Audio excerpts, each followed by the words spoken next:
Witam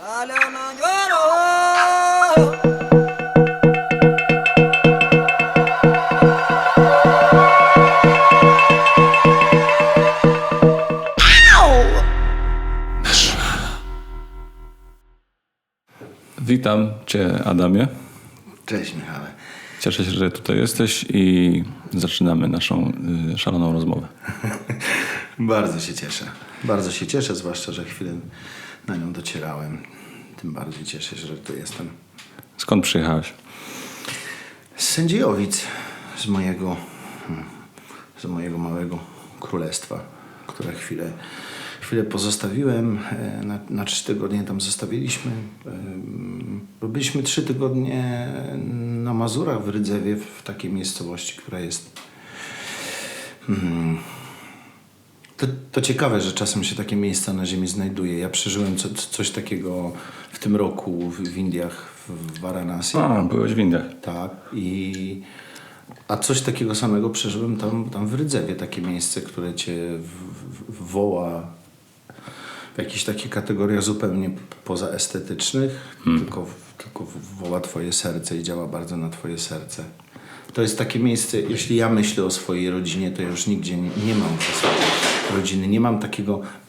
Nie miałem do tej pory takiego miejsca, w którym myślałem, że jest moje w sensie takim pokoleniowym czy rdzennym. To miejsce odnalazłem. Jest ogromna siła. I to jest tam? Tak. Znaczy to też są Ja też nie mam takiego miejsca. A wiesz, może to jest tak, że to jest na ten moment tam. No właśnie. Na chwilę. A w Varanasi? Gdzie byliście dokładnie? W Varanasi mieszkaliśmy w hotelu nad samym Gangesem, Holiday Inn. U prześwietnego chłopaka. To jest szalona podróż, bo pojechaliśmy tam nie wiedząc absolutnie nic, mając tylko zarezerwowany hotel. Ale tamta podróż to była taką naszą podróżą powrotu do mamy. To jest niesamowite, bo i ja i Marzenka czuliśmy dokładnie tak samo. Byliśmy tym pobytem tam tak poruszeni, bo wcześniej byliśmy w Chennai. Na południu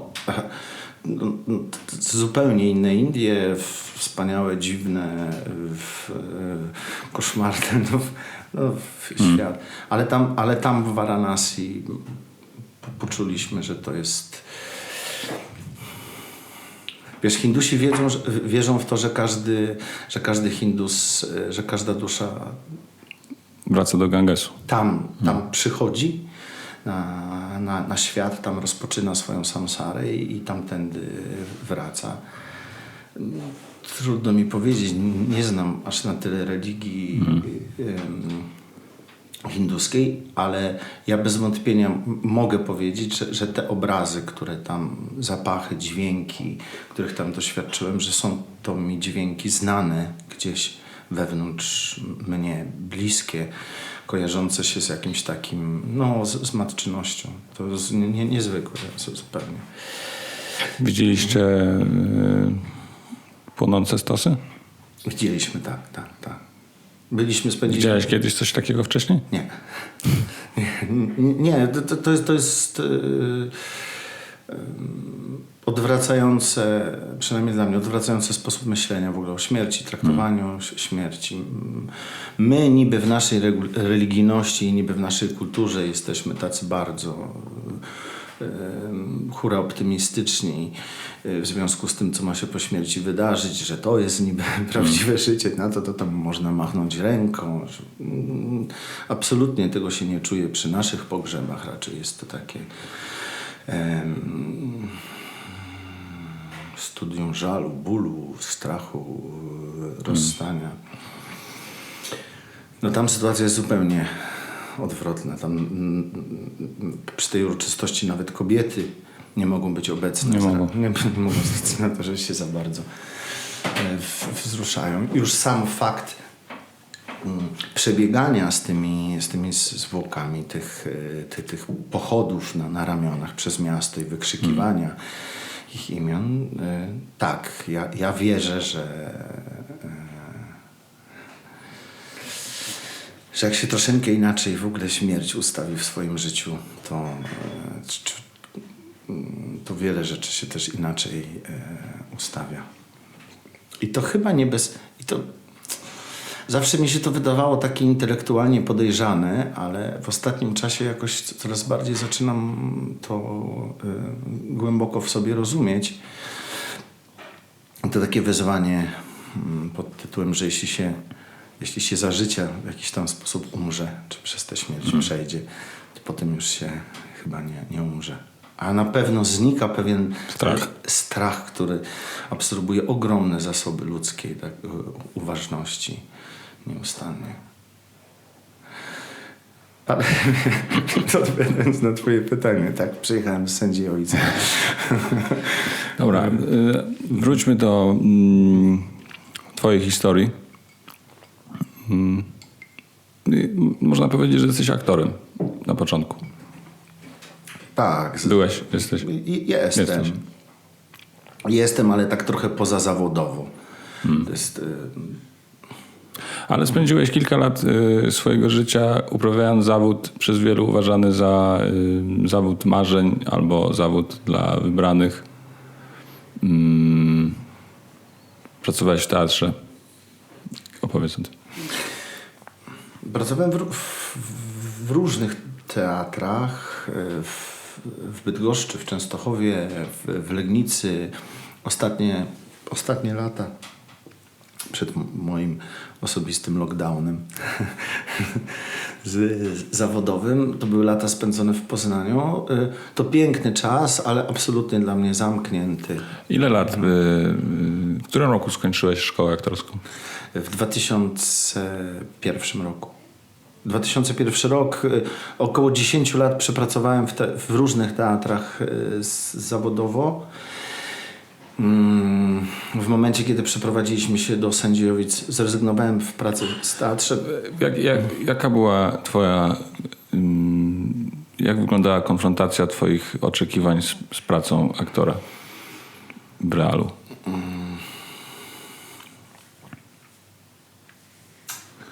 Jezu, to jest trudne pytanie. Ja zawsze aktorstwo traktowałem jako taki rodzaj trochę zmagania się czy boksowania się z samym sobą, z różnego rodzaju moimi ułomnościami. W jakimś momencie dopiero zdałem sobie sprawę z tego, że bardziej traktuję to jako rodzaj pewnej mojej wewnętrznej terapii niż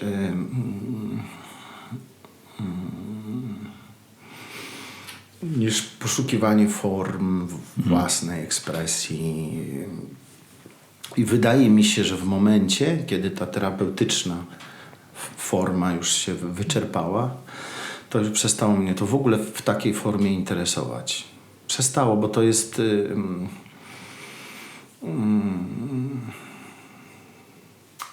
Wiesz, w teatrze to jest przedziwny zawód. To jest przedziwny zawód. Ale tak, no. Jest jednocześnie... Ja pamiętam, kiedy ja zaczynałem śpiewać, to trafiałem na różne warsztaty teatralne, aktorskie. Nie czułem nigdy żadnego pociągu ani specjalnych umiejętności do tego, żeby być aktorem, ale bardzo fascynowało mnie to zajęcie. To w jaki sposób zaczynasz traktować swoje ciało i siebie samego i swoją psychikę jednocześnie jako instrument służący ku czemuś. Tak, i o tyle kontrolujesz je. O tyle, o ile on służy czemuś i ty masz jakby wewnętrzne przekonanie, że to czemuś służy, że działa w jakiejś sprawie, to jest w miarę okej, choć to jest... Wiesz, oddawanie swojego serca, oddawanie swojego umysłu, oddawanie swojego ciała na użytek jakichkolwiek idei jest taką rzeczywistością, co do której trzeba w ogóle bardzo ostrożnie podchodzić.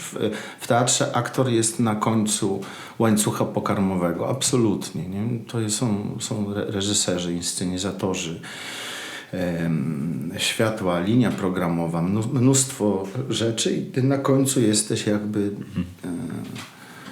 Ja miałem z tym trochę problem, bo ja byłem aktorem dużo dyskutującym, bo ja mam takie... Ja mam w sobie trochę takie zacięcie reżyserskie i mówiąc szczerze, jakby w takich rzeczywistościach się chyba trochę lepiej opowiadam.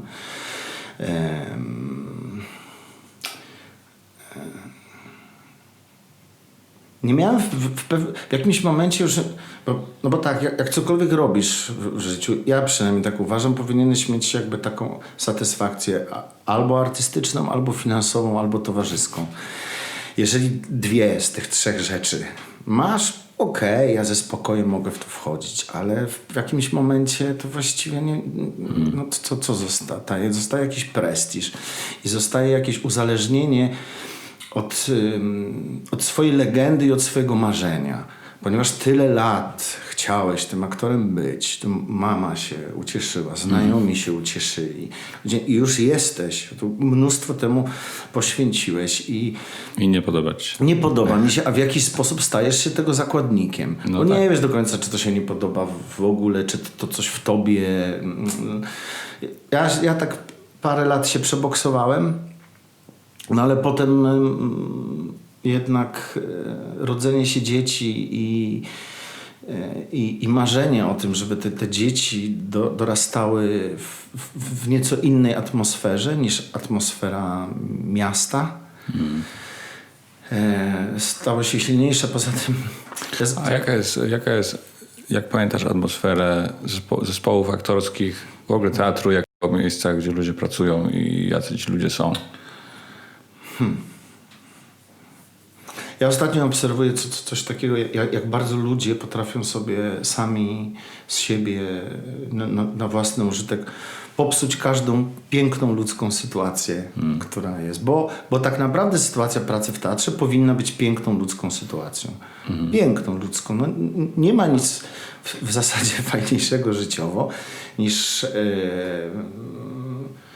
zabawa, bo jest to forma zabawy i kiedy już tej zabawy nie ma, to według mnie aktorstwo się kończy. Muzyka zresztą też. No teoretycznie grupa ludzi robi magię, teatr, bawi się i dostaje za to pieniądze. Tak, a są nieustannie niezadowoleni, nieustannie sfrustrowani. Przynajmniej ja takie miałem poczucie. To taka izolacja od świata powoduje, że my siedzieliśmy, były takie momenty, były miesiące w zasadzie po 12-14 godzin w teatrze, deliberując nieustannie o tym, co robiliśmy albo nie robiliśmy, udając sami przed sobą, że jest to jakaś najważniejsza absolutnie rzecz na świecie.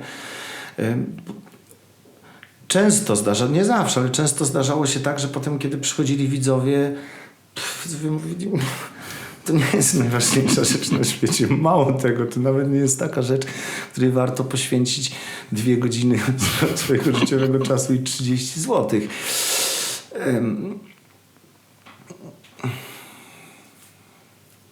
To są dziwne miejsca. Wiesz, w ogóle wydaje mi się,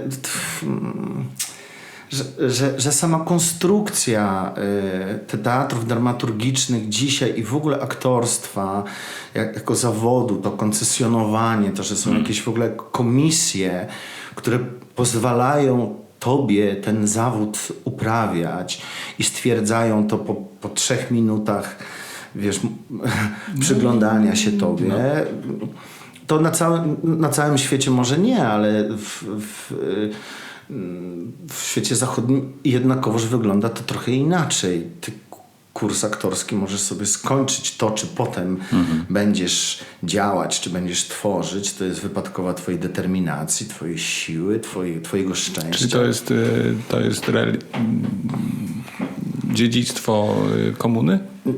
Tak, Tak? myślę, że tak. I o tyle, o ile myślę, że w komunie to się w jakiś sposób sprawdzało, bo teatry były rzeczywiście pewnymi wyspami wolnomyślicielstwa, pewnymi wyspami oporu, pewnymi wyspami promieniującymi jakby jakąś ideą, jakąś wizją. Teraz tych wizji jest niewiele. Też trochę dlatego, że sztuka zaczęła się zajmować sama sobą, w związku z tym zaczęła trochę gonić w kółko za własnym ogonem.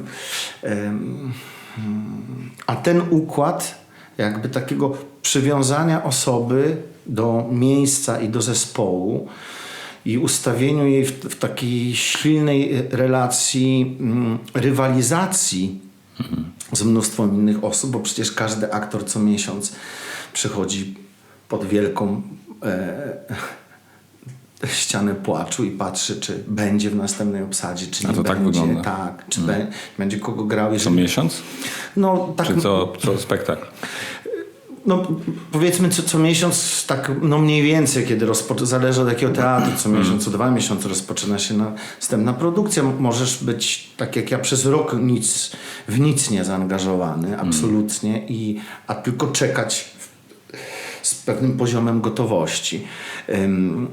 Jaki procent aktorów młodych po Akademii Teatralnej w ogóle zostaje w zawodzie i nie wiem, są usatysfakcjonowani, spełnieni? Nie muszą być znani, ale że są zadowoleni. Znasz pewnie dużo ludzi. Myślę, że bardzo niewielki. Z mojego roku może są to 3-4 osoby na 18.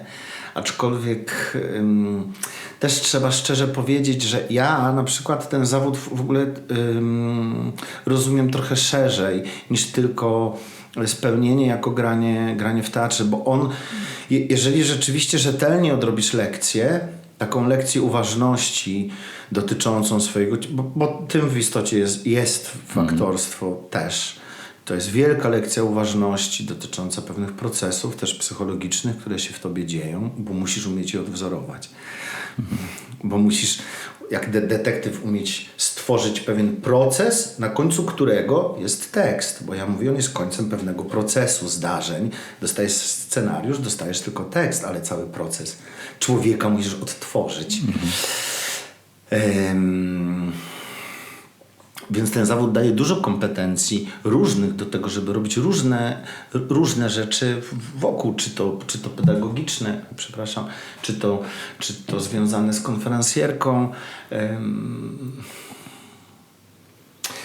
Używasz aktorstwa do wychowywania dzieci swoich? Wiesz co, czasem tak, bo umiem na nich głośno krzyknąć. Chociaż staram się tego nie robić, bo za każdym razem mam taką, to jest, no tak, wielką moją ostatnią taką przewałką, taką ceremonią, którą dźwigam na swoich ramionach i który coraz bardziej wyłazi z głębi mnie, jest gniew. Taki głęboko gdzieś poukrywany, pozakleszczany i coraz bardziej widzę, że wszędzie tam, gdzie sobie na ten gniew pozwalam, nawet nazywając go świętym gniewem, to sieje wokół siebie zniszczenie, naprawdę. Ja nie jestem... Mówiąc o mnie jako o widzu, ja nie jestem w ogóle pasjonatem teatru już teraz, dzisiaj. Dlaczego? Rozmawialiśmy kiedyś o ustawieniach hallingerowskich.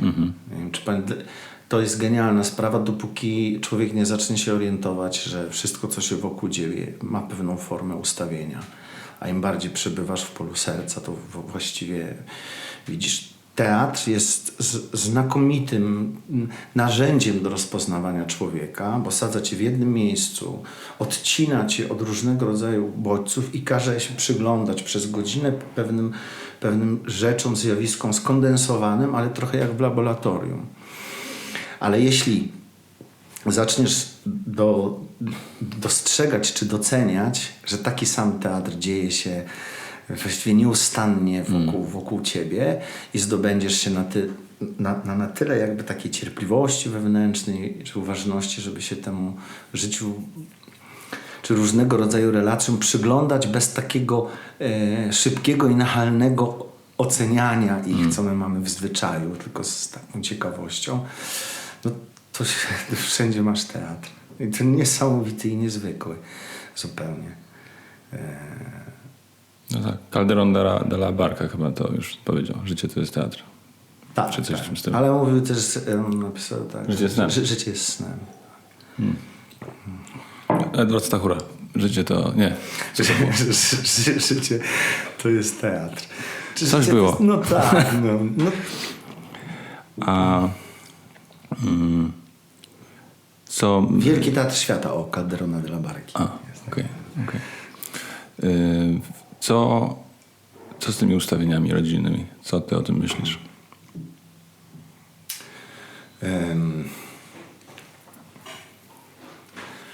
Nie jestem w ogóle w tej kwestii żadnym specjalistą. Mogę tylko patrzeć na podstawie swojego życia. Według mnie każda taka rzeczywistość w moim życiu, która daje mi możliwość zepchnięcia odpowiedzialności za swoje życie w stronę czegoś, na co nie mam do końca wpływu. Czyli rodziców, linii rodowej i tak dalej. Ostrożnie. Raczej tak. Na pewno trzeba się tym rzeczom przyjrzeć i na pewno nie jesteśmy samotną wyspą. To na pewno. Ale byłeś na ustawieniach hellingerowskich? Nie byłem. Nie. Mam bardzo wielu znajomych, którzy jeździli. Oglądałem też dużo materiałów, ale nie byłem dlatego, że mam jakiś zły stosunek do tego. Nie zawołało mnie to. Ja byłem, ale nie wiem. Nie wiem, czy na ile to jest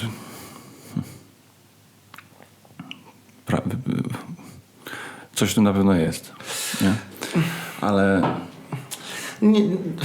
problem na pewno zaczyna się wtedy, kiedy idziesz tam i interpretujesz to, co się tam wydarzyło i naprawdę podejmujesz ważne decyzje, opierając się na tym, co się wydarzyło w tym miejscu i jak to ktoś zinterpretował, który to prowadził. Tak. I to jest, wiesz, słuchałem naprawdę bardzo, bardzo wielu różnych niezwykłych opowieści związanych z tym, co tam się wydarza. Nie kwestionuję tego i nie podważam, natomiast wydaje mi się, że moja mama leży w Sędziejowicach. Ja co jakiś czas chodzę do niej i jej się kłaniam bardzo, bardzo nisko i bardzo głęboko. Jej śmierć pozostawiła pomiędzy nami wiele rzeczy niezałatwionych, trochę niedomówionych. I w tym jest chyba największy, który ja odczuwam, sens ustawień hellingerowskich. To znaczy oddać cześć, pokłonić się temu, na co już do końca nie masz wpływu, a co może działać w polu twojego życia. Z wszystkimi tymi historiami indyjskimi i jakby plemiennymi jest trochę taka sytuacja, o tym mówili Słowianie. Słowianie tak wierzyli, że w momencie śmierci twoja dusza się w jakiś sposób rozdziela, część idzie do naraju, część do poraju i część jako pewnego rodzaju ślad energetyczny. A co to jest naraj i poraj? Naraj i poraj. Naraj, to jest powiedzmy królestwo, nazwijmy to królestwo Boga, o którym nic nie wiemy, to gdzie ta siła dusza wraca, a poraj to jest takie miejsce, są wszystko dywagacje, bo o tych niewiele wiemy tak naprawdę, bo chrześcijaństwo skutecznie wykarczowało wszystko. Ale mniej więcej co to jest poraj? Tak. A poraj to jest takie miejsce, astral nasz, tak? Gdzie te ślady energetyczne przodków, dusz w pewien sposób zostają, ale one zostają tam tylko do momentu, do którego podtrzymywane są naszą pamięcią. Bo one same z siebie już nie mają żadnej energii, żadnej siły, mają pewną siłę inercji. Tworzenie takiego, nazwijmy to egregora, czy takiego świata przodków wspieranego naszą pamięcią może być czymś pożytecznym w naszym życiu,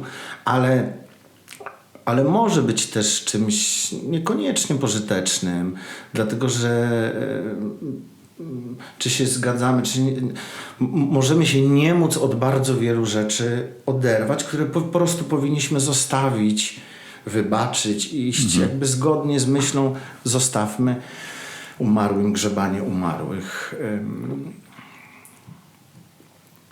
Tak, wydaje mi się, że wzięcie na siebie odpowiedzialności, może nie za wszystko, co się wydarza, bo na to tu nie mamy w ogóle takiej mocy, ale za odpowiedź na to, bo przecież każda duchowość jest o odpowiedzi Wydaje mi się to skuteczne. W moim życiu przynajmniej.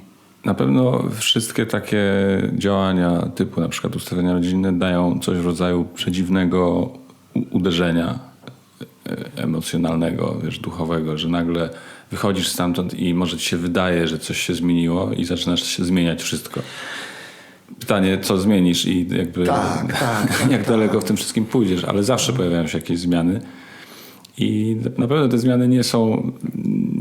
To nie jest tylko interpretacja, że wiesz, ludziom się wydaje, że tam ktoś do mnie zadzwonił i to się zmieniło i moja relacja z ojcem, coś tam i tak dalej właśnie po tych ustawieniach i to jest po prostu, wydaje mi się, że to wynika z tej właśnie zmiany, która tak naprawdę nic się nie zmieniło, prawda? Ja nie wierzę, żeby coś się zmieniło, wiesz, w jakimś polu, które unosi się nad tobą, gdzie jest gwiazdozbiór twoich przodków i oni wszyscy się uśmiechają albo gniewają na siebie i nie wiem, i ustawienie rodzinne sprawia, że coś tam się zmienia. Ale w twoim umyśle się zmienia. Na pewno, ale to też my musimy chyba sobie zdać sprawę z tego, że kiedy rozmawiamy... My mamy taki trochę może nazbyt magiczny sposób myślenia o tym. My myślimy być może o tym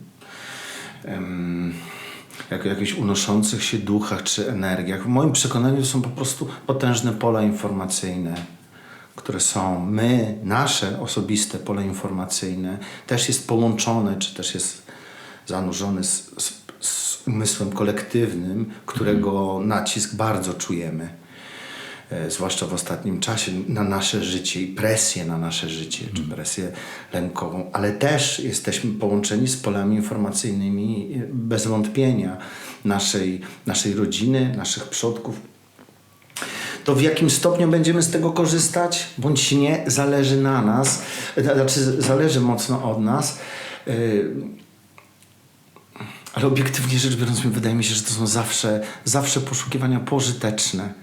Jeśli tylko nie zapomnimy o tym. Tercani napisał taką świetną książkę Nic nie zdarza się przypadkiem. Tytuł może taki mało chwytliwy, ale to była książka o tym, jak on poszukiwał lekarstwa na raka. No. Genialne. Przejechał cały świat. Od mnichów po wielkie kliniki. Nie wyleczył raka.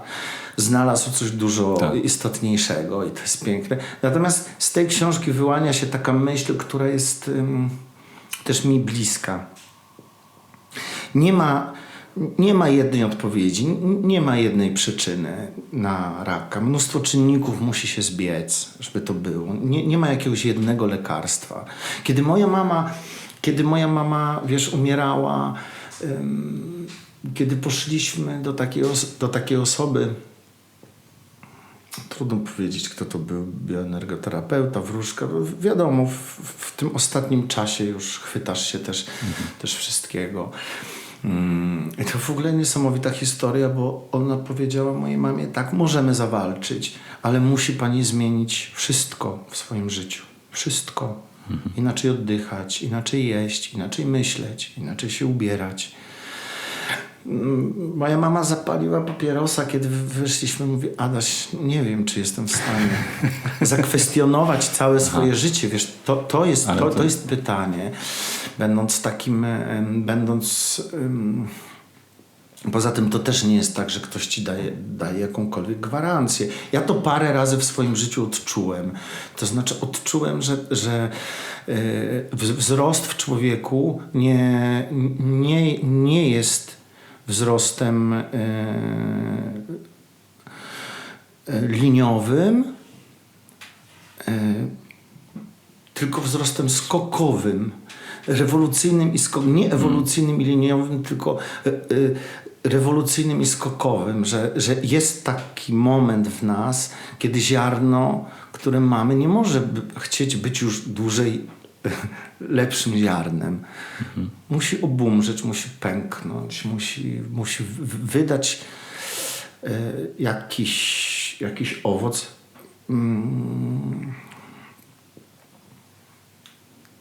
Tak.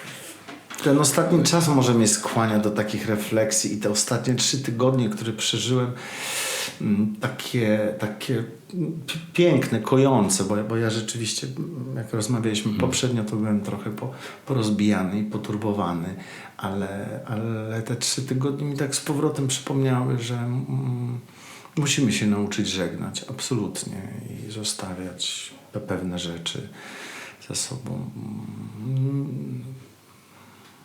Bo jesteśmy... Znaczy nie jest tak, że współczesna kultura każe nam odkopać wszystko sprawdzić, wszystko zrozumieć, jakby zrozumieć wytłumaczenie dla każdej sytuacji w naszym dzieciństwie, z tym, co robili nasi rodzice i tak dalej.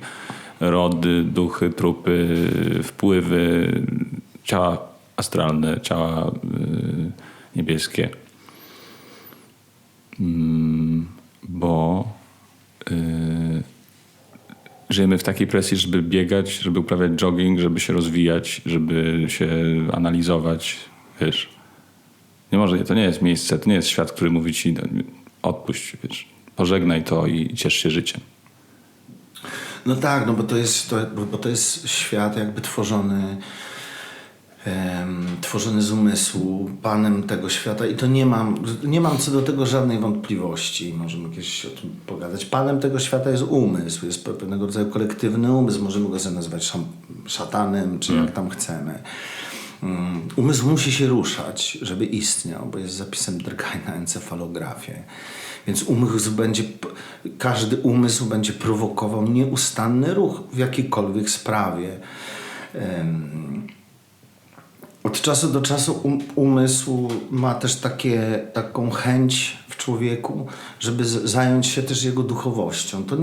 To nie jest za dobry pomysł. My jesteśmy jako zachodnia cywilizacja w dość trudnej sytuacji, bo nie możemy wprost przenieść pewnych metod wschodnich jakby pracy z naszym umysłem. Uprawy umysłu. To też jest ciekawe, bo na przykład zapominamy o tym, że kultura tak naprawdę to jest kultura animi, to jest sztuka uprawy umysłu. O ile duchowość ma się zajmować twoim sercem, to kultura powinna zajmować się twoim umysłem. A teraz umysł zaczął się zajmować duchowością. Umysł tak naprawdę, jeśli sobie popatrzysz na to, potrafi dzielić rzeczywistość na coraz mniejsze kawałki. Jest coraz mniejsze, coraz mniejsze. Nie potrafi sam z siebie nic wymyślić. Z tych mniejszych kawałków potrafi konstruować. Umysł chce i pożąda tylko rozumienia, jakby rozłożenia wszystkiego na kawałki i wykminienia, o co chodzi i co powinien zrobić i jakby ile to będzie wymagało i co będzie musiał poświęcić. Jakby buduje cały przerażający cyrk, wiesz, całą konstrukcję. No tak, tylko to jest jakby efektem tego jest to, że przychodzisz chory do lekarza i lekarz ci leczy chorobę, a nie ciebie, albo leczy organ, zabijając, niszcząc wszystko inne wokół. Bo przez to, że coraz bardziej wchodzimy w głąb, zaczynamy tracić pewnego rodzaju obraz całości jako człowieka, całości jego zdrowia.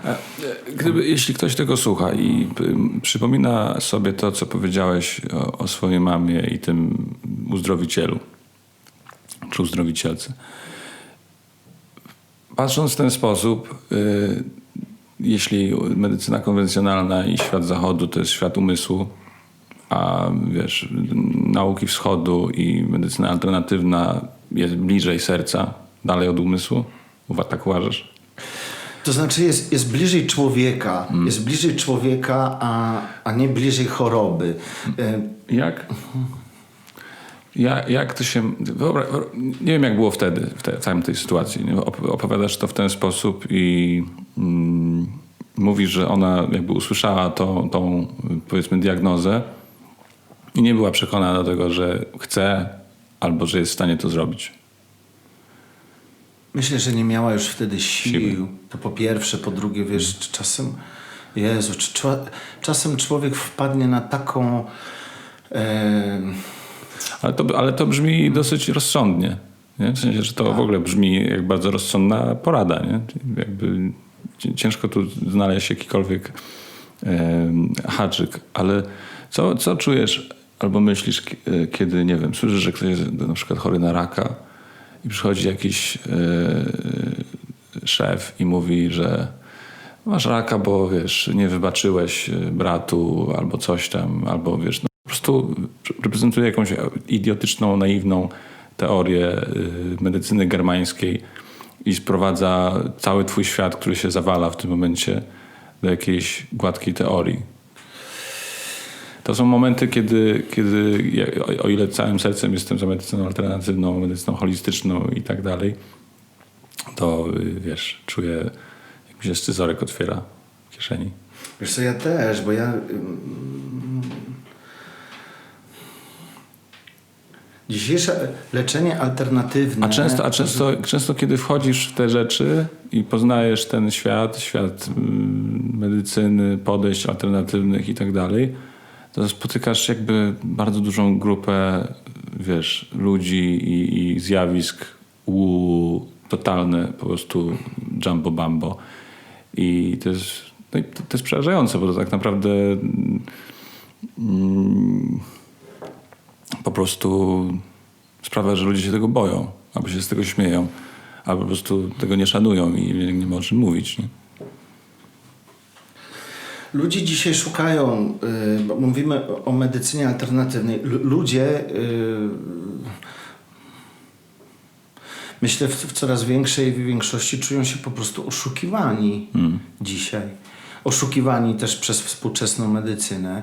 Nie możemy do końca odróżnić tego, czy te metody, które się na nas stosuje, no tak jest na przykład, dzisiaj są to metody, które mają nas leczyć, które mają nas chronić, czy które mają pomagać w zarządzaniu społeczeństwami. W związku z tym, tak, ludzie szukają innych możliwości. A ponieważ życie nie znosi próżni, to momentalnie pojawia się cała rzesza osób, które chcą z tego zrobić użytek. To jakby, ale to jest...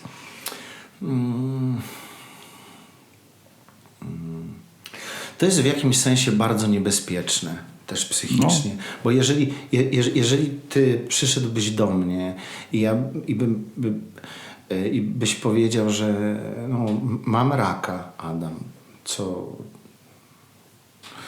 o tym myśleć? I ja całą odpowiedzialność za tego raka zrzuciłbym na ciebie. Za to, nie wiem, że ty jesz frytki albo nie jesz. To jest naiwne.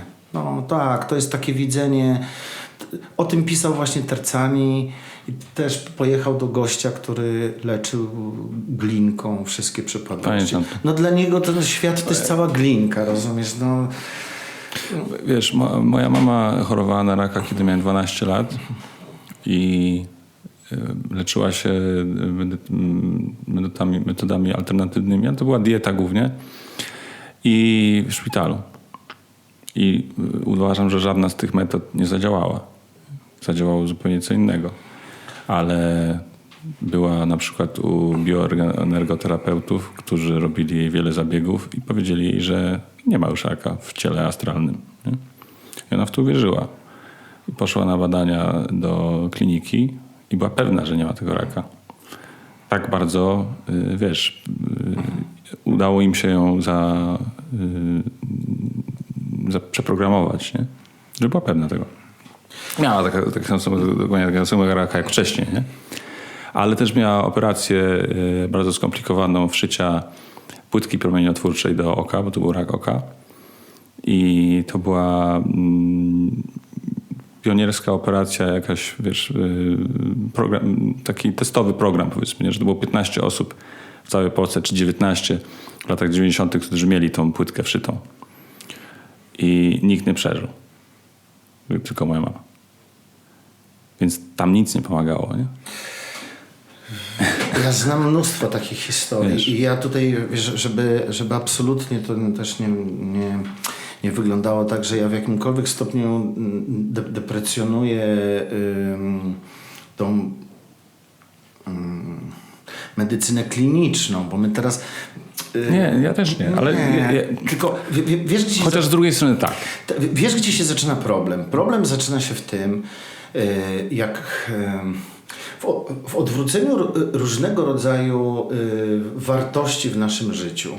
Teraz stało się tak, i to już zostało przybite wielkim stemplem, że najwyższą wartością w naszym życiu stało się zdrowie. W imię zdrowia, dla zdrowia i dla ochrony zdrowia innych poświęcamy naszą wolność, poświęcamy nasz spokój, dajemy sobie wrzucić na ramiona ogromny bagaż strachu, z którym nie potrafimy sobie poradzić. Zawsze tam, gdzie jest lęk, tam traci się rozsądek, tam traci się jakiekolwiek racjonalne myślenie i takich, którzy chętnie ten lęk w tobie wzbudzą, a za chwilę przybiegną z tysiącami świetnych rzeczy, żeby ten lęk obsłużyć, no to ja też znam takich gości, którzy najpierw mnie przebadali, powiedzieli, że mam 20 000 astralnych pasożytów, a potem dali mi 20 000 kilogramów ziół i różnych zabiegów medycznych, żeby się tego pozbyć. Okej. Najpierw wzbudzili, bo rzeczywiście cały ten teatr był tak zorganizowany, że w to wierzysz, albo przynajmniej mówisz sobie, no dobra, to są w zasadzie rzeczy niesprawdzalne, więc to jest jedna rzecz, więc warto tutaj być, naprawdę warto być takim strażnikiem tego i bardzo patrzeć, czy ktoś nie próbuje wrzucić na nasze ramiona czegoś, co potem chętnie zdejmie za parę złotych, mówiąc krótko. To po pierwsze. Po drugie, wiele rzeczy, które my nazywamy medycyną alternatywną, w ogóle nie jest medycyną i w ogóle nie jest niczym alternatywnym. Bo to jeżeli ty zakładamy, znaczy jesteśmy teraz związani coraz bardziej z taką ideą, która nazywa się inspiracja oddech, w sensie dech, ale w sensie też oddechu. Bo w moim życiu coraz bardziej wyświetla się znaczenie i w ogóle jakość oddechu świadomego. Co to jest inspiracja oddech? To jest jakiś inspiracja oddech. Docelowo ma to być fundacja, ale na razie jest to taka nasza idea. Postanowiliśmy z Marzenką wszystkie nasze działania zgromadzić w ramach jednej jakby takiej idei, ale nadać jej też pewien taki czytelny... pewną czytelną ideę, która nam przyświeca od jakiegoś czasu, ale w ostatnim czasie wydaje się taką najważniejszą. Mogę ją sformułować prosto i krótko, życie bez lęku, wstydu i poczucia winy. Brzmi obiecująco. Brzmi obiecująco, ale jesteśmy tak mocno złamani wewnętrznie i zarządzani dzisiaj strachem na najróżniejsze sposoby, począwszy od różnego rodzaju kościołów, skończywszy na rządach różnych. Jeśli chodzi o kościoły, to głównie jeden widzę, który przoduje w peletonie. Tak, ale to też nie jest coś, co ten Kościół wymyślił, bo jakby większość systemów, skonstruowanych systemów religijnych, jakby opierających się... są 3 religie, które wyszły z pnia abramicznego: islam, chrześcijaństwo i judaizm, i każdy z tych religii wydaje się, że Bóg przyszedł tylko do nich. I to jest szaleństwo, i to jest jakiś obłęd. Tak, to jest obłęd, bo można by powiedzieć, że Żydzi nic takiego w sensie historii religii nie wymyślili nowego. Wymyślili jedną rzecz, której nie wymyśliła żadna inna religia. To znaczy ideę narodu wybranego, ideę obłąkańczą, moim zdaniem, że Bóg może przyjść tylko do ciebie, innych ma w dupie. W związku z tym innych możesz zabić, bo są gojami. Żeby odzyskać ziemię obiecaną, to musisz tam dojść, ale tam już ktoś mieszka. Ale ta ziemia została obiecana ci przez twojego Boga tobie. Rodzi to mnóstwo... Ale wyobraź sobie, że jesteś Żydem i jesteś tam. Czy to nie byłoby piękne wierzyć w to? Że Bóg przyszedł tylko do ciebie? Znaczy... Co się dziwisz? Tak, znaczy jest to pewne... Powiedziałbym tak, jest to skuteczne narzędzie tworzenia tożsamości narodowej. To na pewno. I religie są mega skuteczne. Zresztą doszedł do tego Konstantyn w tym bodajże 336 roku. Ale Że to jest znakomite. jak nasi hierarchowie katolicy w Polsce, jakiego muszą mieć gula, że nikt tego nie wymyślił tutaj kiedyś. Że muszą się dzielić tą religią naprawdę z innymi narodami. Nie? Trochę próbują, robią coś w rodzaju kościoła narodowego i wiesz, Tak, jakby ja Polaka, myślę, że katolika. w ogóle mają gula, no to jest taki sam gul, wiesz, no mają gula, bo to się w moim przekonaniu oczywiście to się wszystko rozsypuje w rękach kompletnie, to znaczy te idee, na których to zostało zbudowane, są piękne, ale to jak to zostało opakowane i to jak to zostało zinterpretowane, może, bo ja nie mówię, wiesz, może na jakimś etapie naszego rozwoju, może na jakimś etapie ewolucji naszej, jakby takiej ewolucji globalnej, miało to jakieś tam swoje znaczenie, ale już wydaje mi się, że absolutnie nadchodzi Jeśli byłeś, taki kres. nie wiem, żydowskim rybakiem w Jerozolimie 2000 lat temu. Wtedy czy później? Myślisz, że później? Znaczy ja nie wiem, wiesz, to już tak z tym rozmawiać. Ja nie wiem, na ile ta historia w ogóle jest historią, jeżeli rozmawiamy o historii ewangelicznej, to ja naprawdę nie wiem, na ile ta historia jest w ogóle historią historyczną, a nawet jeśli tak, to spisaną wiele lat temu. Raczej bym powiedział, że jest to że jest to pewna historia świata, którą świat i różne Słyszałeś o tym, że czekam na książkę, którą napisał facet w 70-tych latach, o tym, że chrześcijaństwo jest przetworzoną religią, którą wyznawano podczas misteriów eleuzyjskich w Grecji, opartą na spożywaniu muchomora plamistego, czyli Amanity muscarii. Tak, znam. I że przekazy tego, jak brano tego muchomora, żeby osiągnąć stany psychodeliczne, przepadły. Ale my wiemy też na przykład, że Amanita muscarię czcili Esseńczycy. Jest bardzo dużo dowodów o bliskich związkach Esseńczyków z chrześcijaństwem. To by tłumaczyło zamianę wody w wino. To tłumaczy naprawdę mnóstwo rzeczy. To tłumaczy gadające krzaki. Gadające krzaki. To tłumaczy też i to jest dowodem na to. I pisał o tym i Timothy Leary, ale bardzo wielu historyków religii o tym pisze, że na dnie u początków każdej jednej religii jest doświadczenie psychodeliczne. Na dole to jest... I tak jest, tak była organizowana Pascha. Bardzo długo. Co z Paschą? Możesz skończyć? Pascha, tak. Pascha jest to, tak jak ona jest zapisana w Starym Testamencie, dokładnie według tych procedur, to jest jedyny znany nam na świecie opisywany sposób przyjmowania DMT wytworzonego przez zwierzę w chwili cierpienia długotrwałego. Wiesz dokładnie, jak to było? Jak to wyglądało? Jak wygląda opis tego rytuału Paschy w Starym Testamencie? Baranka zabija się bardzo długo, podcina mu się gardło, on musi być do ostatniej chwili, bo to jest to rytualne. On się wykrwawia w dużym bólu, w dużym cierpieniu. W związku z tym cały organizm, tak jak każdego z nas i każdej istoty, która żyje w chwili śmierci, zwłaszcza długotrwałej, zalewany jest ogromnymi ilościami dimetyltryptaminy, DMT, która pomaga nam w jakiś sposób, być może, czy pewnie w przeprawieniu się na tamtą. Ale to nie jest zbadane.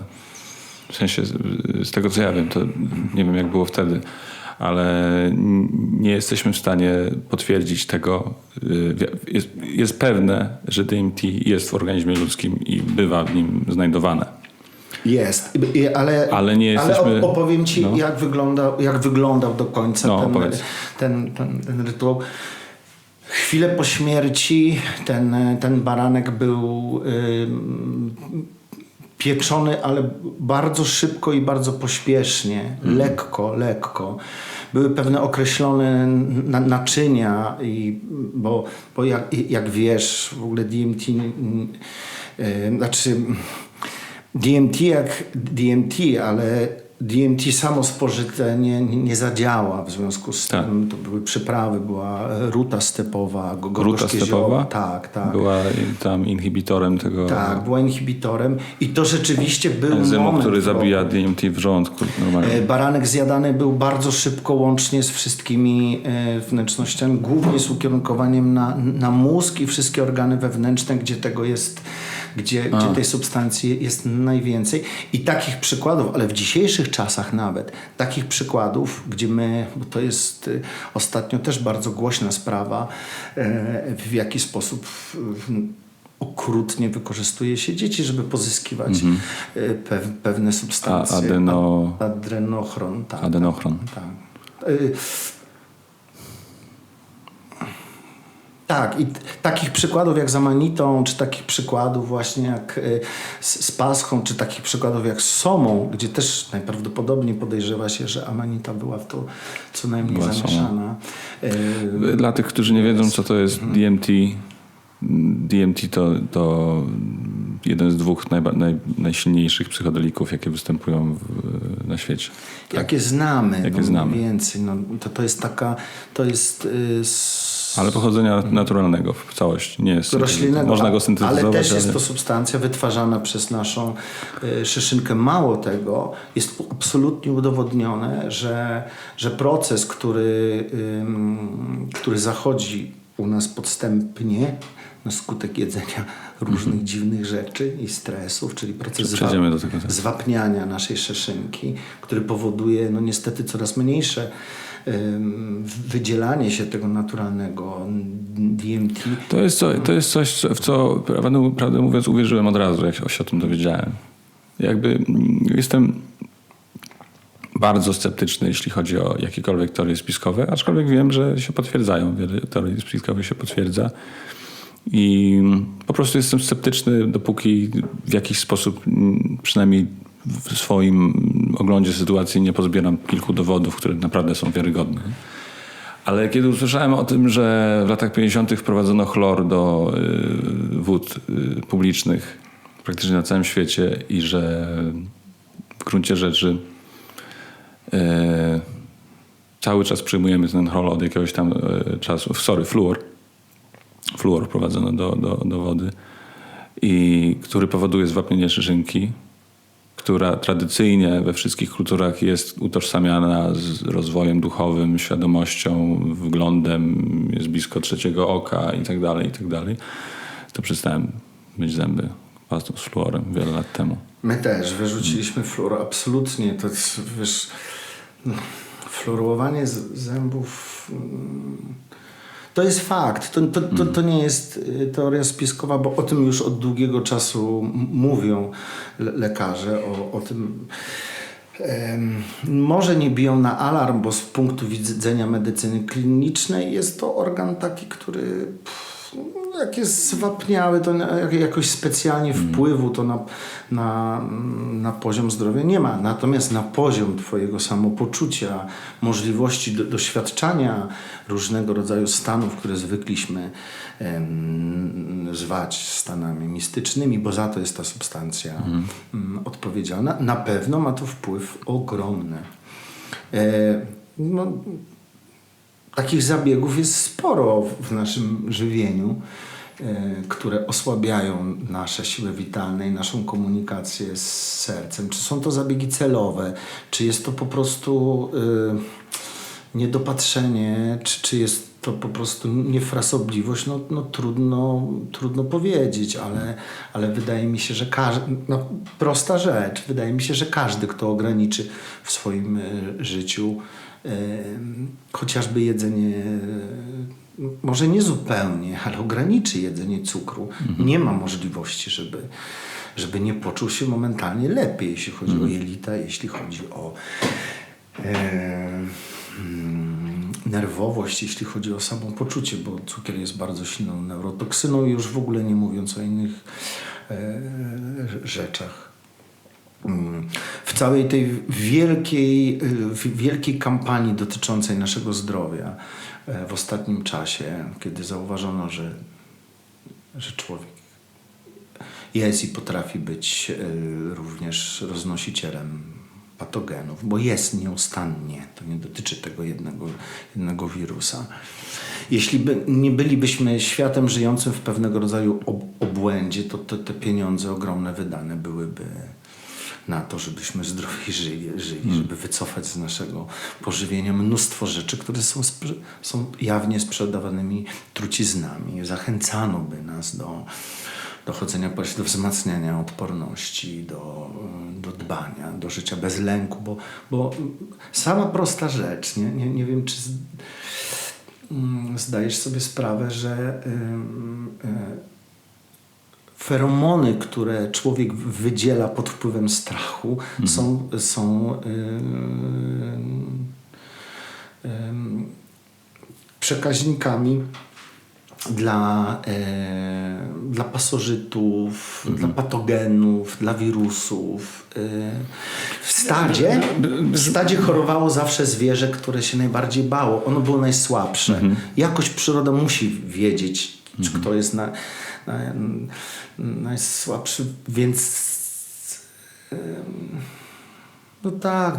No, brzmi to dosyć ogólnie, ale nie brzmi niewiarygodnie. Wiesz, że jest taka choroba kotów, toksoplazmoza? Tak.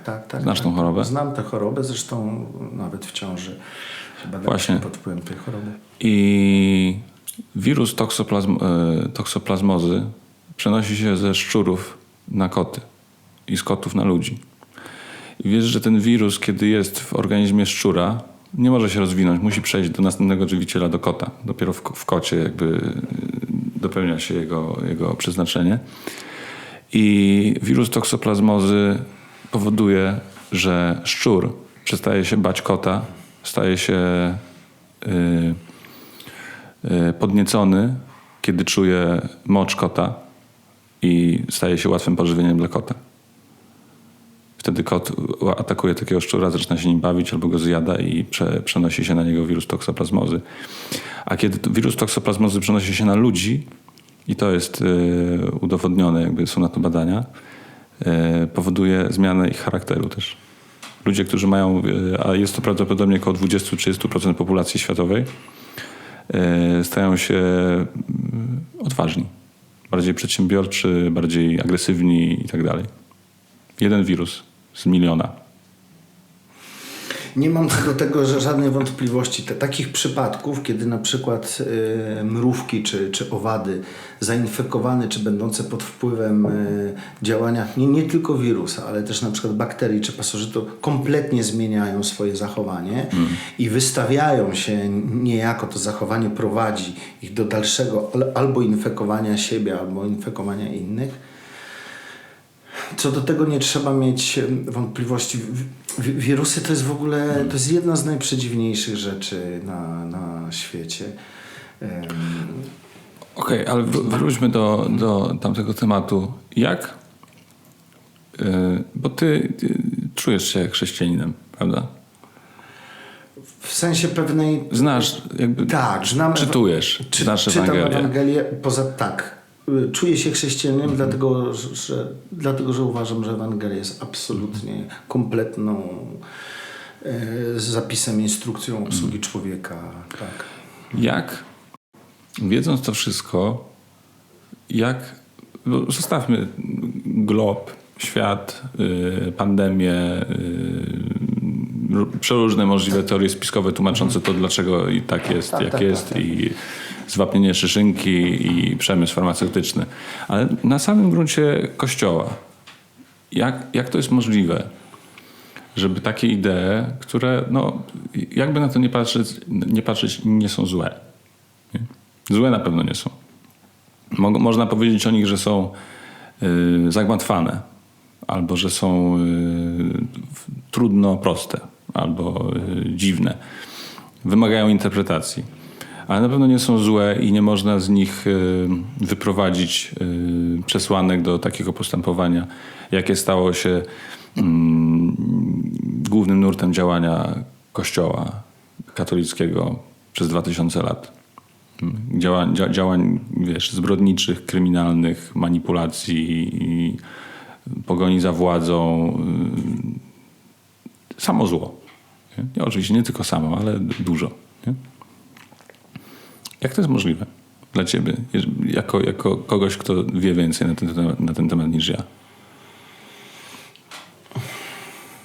Moglibyśmy wrócić do tego momentu naszej rozmowy, kiedy Kiedy mówiłeś o umyśle. Kiedy mówiłem o tym, jak każdą dobrą, piękną sytuację człowiek wnosząc tam częstokroć swoją nieuporządkowaną, opresyjną, agresywną, bardzo agresywną głowę potrafi zniszczyć. Wiesz, mechanizm jest bardzo prosty. Mechanizm jest prosty i pytanie jest banalne, wiesz, ale... Kościół potrzebuje kultu. Kościół się nie wyżywi na samej nauce. To jest pewna nauka.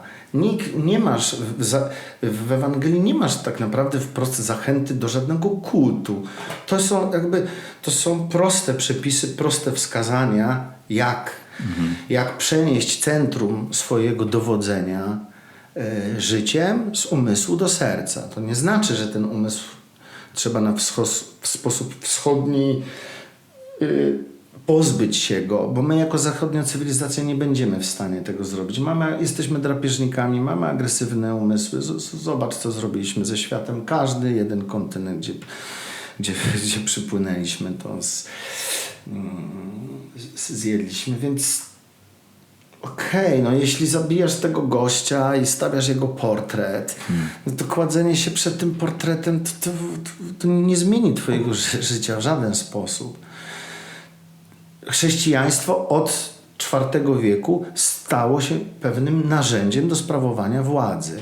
Bardzo skutecznym, bo narzędziem ponadreligijnym, znaczy ponadpaństwowym. Przecież Polska, kiedy przyjmowała chrześcijaństwo, tak naprawdę ona dostała propozycję nie do odrzucenia. Albo przyjmujecie pewną nową ideę, ale to jest idea związana z władzą, która jest władzą ponadnarodową, bo my w każdej wsi mamy swoją, wszędzie mamy wywiadowców. Te idee się bardzo trudno przyjmowały na naszym terenie. 1054 rok to jest wielkie powstanie pogańskie, gdzie zniszczyliśmy wszystkie, w zasadzie poza jednym kościoły. Do XVII wieku o wieśniakach mówi się pogani, bo poganie to są wieśniacy. O ile miasta były schrystianizowane, to wieś trochę gorzej.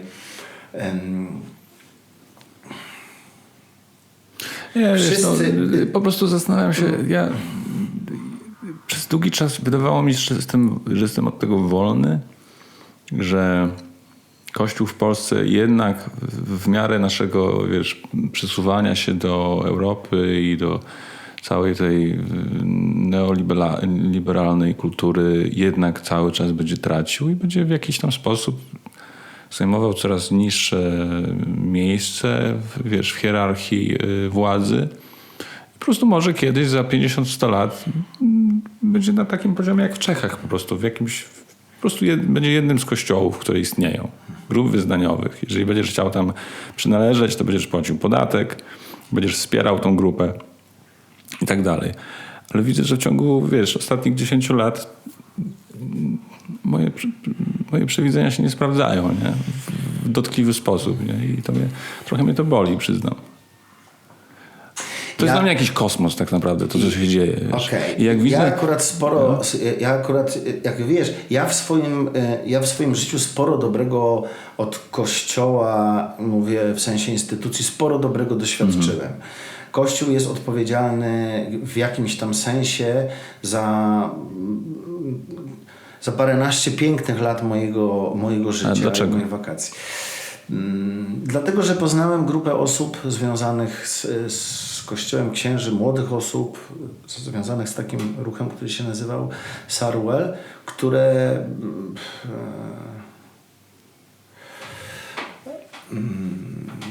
które pokazały mi chrześcijaństwo jako coś żywego i prawdziwego.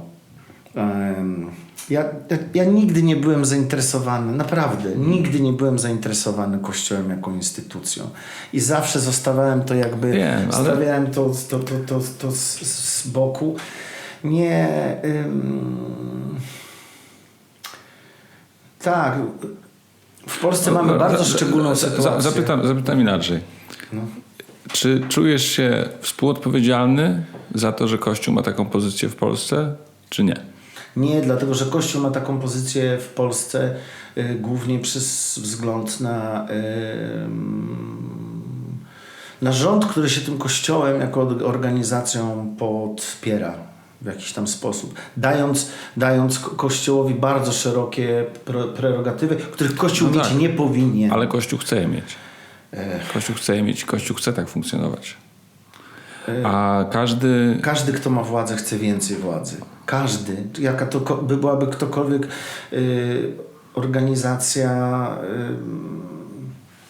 Po prostu wydaje mi się, że jeśli będzie tak, jak jest, wiesz, nie wiem, jak będzie, może będzie inaczej, ale póki będzie tak, że każdy, który czuje się w jakiś tam sposób związany z Kościołem, i to może być tak, że tak jak ty po prostu był kiedyś zainspirowany i nauki są dla niego ważne, oczywiście Kościół, instytucja nie jest ważne, ale nie jest przeciwnikiem, albo ktoś, kto ma to kompletnie w dupie i chce tylko mieć ślub, więc wiesz, idzie do księdza, płaci mu i dostaje ślub, chociaż w życiu do tego kościoła nie pójdzie.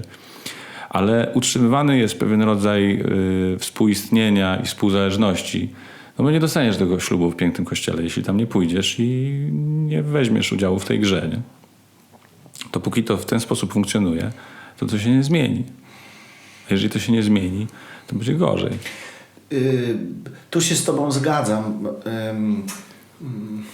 Ludziom się wydaje, że jeśli nie są katolikami, nie są praktykujący, są buddystami, są jakimkolwiek, są ateistami, ale na przykład kiedy urodzi im się dziecko, to musi zostać ochrzczone, no bo inaczej będą dyskusje, będą pytania, będą problemy i robią to. I póki będzie tak, że wszyscy czują, że muszą to robić, poza oczywiście frikami i buntownikami, to tam będzie władza. To wszystko wynika z tej fałszywej idei, która jest kamieniem węgielnym niestety współczesnego katolicyzmu. I katolicyzm współczesny niechętnie się z tą ideą żegna. Z ideą pod tytułem Bóg przyszedł tylko i wyłącznie do nas, do nikogo innego. Kościół przez wiele setek lat, zwłaszcza w Europie, przyzwyczaił się do bycia monopolistą. Na rynku, powiem bardzo brzydko, usług duchowych. Wyciął w pień właściwie, poradził sobie z katarami, poradził sobie z gnozą. W XVII wieku na stosach zginęło prawie 1 milion kobiet. Poradził się sobie z wszystkimi formami duchowości, która mogłaby prowadzić do komunii z Bogiem, czy komunii z drugim człowiekiem w jakikolwiek inny sposób niż tylko poza tą doktryną. I to jest bardzo smutne. Moja diagnoza akurat jest zupełnie inna. Ja akurat widzę i bardzo to widzę, że Kościół jest w ogromnej defensywie. Tak. Widzę to po kościołach, po ilościach ludzi, którzy przychodzą. Widzę to po świadomości ludzi, którzy w kościele zostali. Przynależność do kościoła wymieszała się z przynależnością narodową, z przynależnością państwową, z przywiązaniem do pewnej tradycji, w czym nie ma nic złego, tylko że te tradycje, które promuje Kościół pod tytułem Boże Narodzenie, Wielkanoc, to nie są tradycje jakby kościelne. No tak działał przez lata Kościół. Ja się nad tym za specjalnie nie zastanawiam, bo mnie to aż za bardzo nie obchodzi. Na szczęście ja akurat żyję w takiej sytuacji, że mi Kościół żaden z butami w moje życie aż tak za bardzo Mimo, że mieszkasz na wsi. Wchodzi. Mimo, że mieszkam na wsi, ale mam cudownego, fajnego proboszcza, który jest fajnym gościem. Nie rozmawiacie za dużo, żeby nie... Rozmawiamy, ale wiesz co, Nie wchodzić. nie dyskutujemy, bo ja nie, tak, ani ja nie chcę nikogo specjalnie do niczego przekonywać. Jeżeli miałoby to funkcjonować tak, jak funkcjonuje to u nas w Sędziowicach, to okej. A funkcjonuje to o tyle świetnie, że wokół kościoła czy wokół proboszcza tworzy się po prostu jakaś społeczność. Jak wokół każdego ośrodka władzy zawsze się tworzy kultura, społeczność, Tak, dobro. tylko że w ośrodkach władzy nie zawsze to toczy się dobro. U nas, ale mówię to tylko u nas. Pojedziesz wieś dalej, wygląda to zupełnie inaczej. U nas to akurat wygląda tak, że jest to pewien ruch czy grupa osób wierzących w to, że ludzie w takiej społeczności jak nasza muszą się umieć skomunikować ponad swoimi poglądami politycznymi niekiedy, bo to jest najgorsze. Bardziej bym myślał o tym, że to jest chyba smutniejsze w naszych czasach, że my się tak potwornie rozpolitykowaliśmy, daliśmy napuścić jedni na siebie, w związku z tym jakby tworzymy jakiś świat, który jest według mnie po prostu ohydny i pozwalający sobie na coraz więcej, bo pozwalający sobie na próbę odbierania ci praw, które ten świat ci nie nadał. Jeżeli my, wiesz, jest 200 osób i my wyłaniamy 3 osoby, które mają dbać, powiedzmy, o redystrybucję dóbr, o nasze bezpieczeństwo i tak dalej, świetnie. Tylko jeżeli te osoby nagle zaczynają ci odbierać prawa, których ci nie dały zupełnie i zaczynają tworzyć rządy, dzisiaj się zaczynają tworzyć jakimś odrębnym bytem. To jest dziwne i uważam, że to jest niebezpieczne. Kościół chętnie w to gra. Gra. Czy to jest dobrze, czy to jest niedobrze? Niedobrze. Niedobrze, bo my żyjemy niestety w takich czasach, gdzie tak nam się wszystko powywracało. Przecież bycie katolikiem, bycie Polakiem, białym, murzynem, to wszystko to są nasze jakieś tożsamości. Nie? Naszą podstawową tożsamością jest tożsamość człowieka. Ona powinna być najbardziej szanowana. Wszystkie inne to są tylko nabyte, chwilowe. My się tak nad nimi skupiamy, że to jest za duże znaczenie w dzisiejszym czasie. Ma to znaczenie podnoszące do jakiegoś kwadratu, do potęgi. Dlaczego według ciebie tak się dzieje, że te postawy są tak spolaryzowane i wywołują taki gniew? Wrzuciłem przedwczoraj jeden z 2 w tym roku postów, wiesz, na swoim fanpage'u, nie o muzyce, nie do końca o polityce, po prostu o sytuacji, jaka jest. Nie sądzę nawet, żebym się zdradził z jakimiś swoimi poglądami politycznymi. Po prostu to było coś na temat protestów, na temat, wiesz, policji, LGBT i tak dalej. I dostałem 10 razy więcej komentarzy niż zwykle, hejt, wiesz, po prostu od razu dyskusje, złość, ataki, wsparcie, wiesz, od razu po prostu jest. Wiem, też to przeżyłem. Nie wiem, wydaje mi się, że... Przecież nie było tego 15 lat temu, nie? Było? Ja nie pamiętam czegoś takiego. Nie, znaczy też nie było takiej władzy nad naszymi umysłami, żebyś z każdą jedną rzeczą był w stanie dotrzeć do 4 miliardów ludzi w 15 minut i tak naprawdę, wiesz, nie było takiej sytuacji, aż takiej sytuacji jak dzisiaj, żebyśmy całą wiedzę na temat świata czerpali z 2 metrów kwadratowych. Nie mówię, że my, ale większość ludzi, przeważająca większość ludzi tak żyje. Przeczyta jeden artykuł, utożsamia się z tymi poglądami, a za chwilę już jest w stanie po prostu życie swoje za te poglądy oddać, tak jakby to były jego poglądy.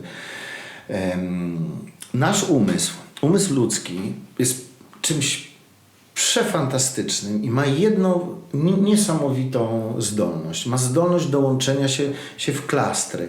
Jeżeli u kogoś jest postawiony serwer, w sensie idea jakaś, ileś tam tych umysłów potrafi przekonać do tej idei, to te osoby, jakby to siła tego, co są w stanie zrobić, jest wykładniczo dużo większa. Tak powstawały wielkie budowle, cywilizacje i tak dalej.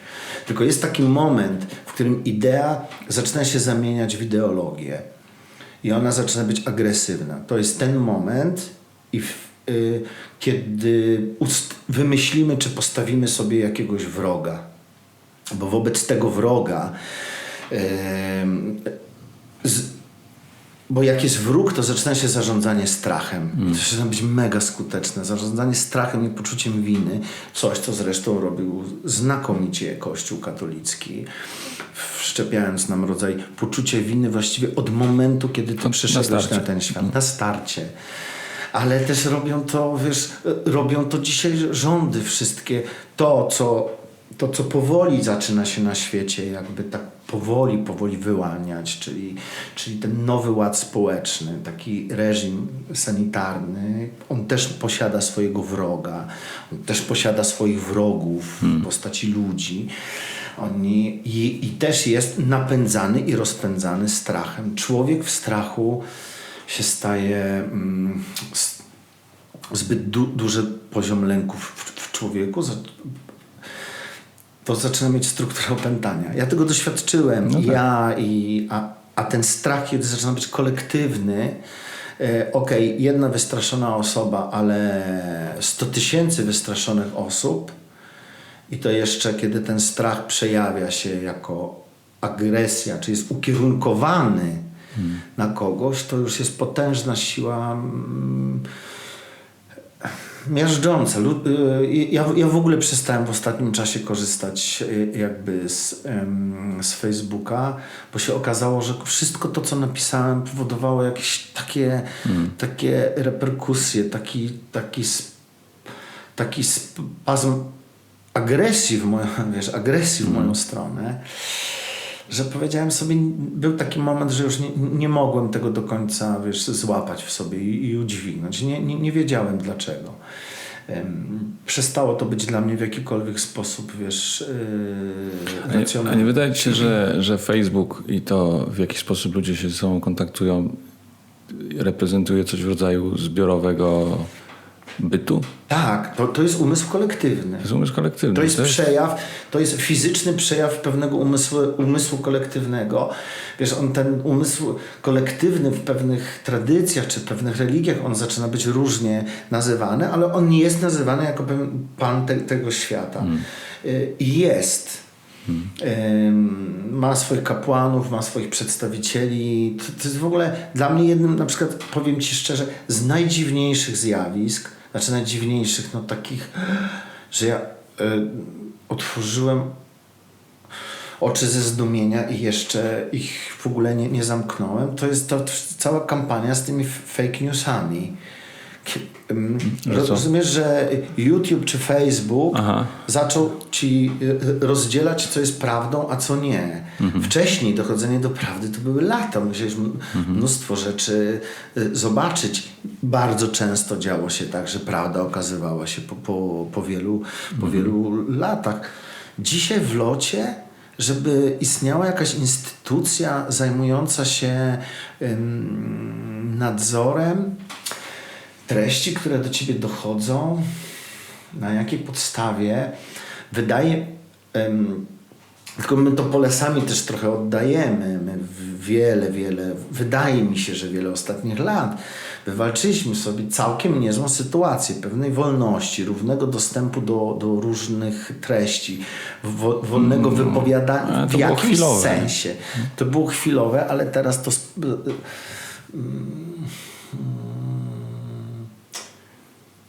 to było chwilowe i w jakiś sposób jakby jest te pokolenia, które teraz żyją, są takim, ogniwem pośrednim pomiędzy normalnym człowiekiem, który zawsze żył, a jakimś rodzajem cyborga żyjącego, wiesz, w wirtualnym świecie. Może wirtualny świat jest pierwszym realnym odwzorowaniem czy elektronicznym, wirtualnym odwzorowaniem nieświadomości zbiorowej, bo to jak to wszystko funkcjonuje, to jest właśnie jakiś taki nagle 100 000 ludzi lajkuje, wiesz, coś się pojawia. Może ktoś tym steruje, może nie, może to samo jest szalone, albo wiesz, steruje się samo w nie wiadomo jakim kierunku. Ale... Słyszysz? Niezadowolony pomruk świata. Tak, ale dla mnie na przykład najbardziej szokującą taką obserwacją jest to, że my dzisiaj zajęliśmy się w ogóle tylko i wyłącznie, znaczy przez internet i dostęp do mediów nad tym rzeczywistym światem powstał taki świat interpretacji. Znaczy takiego dymu wokół tego świata, co się... Okej, to jest czasem dość fajne, ale dzisiaj ten świat przejął absolutnie kontrolę. Każdy zna całą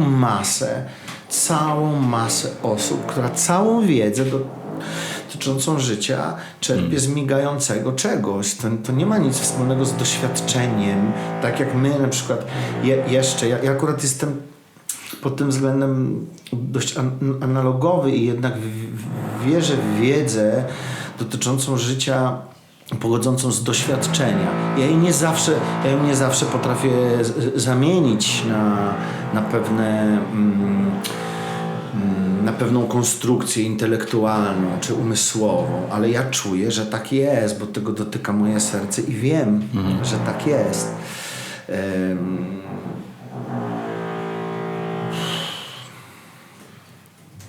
Nie wiem, ja mam ostatnio taką...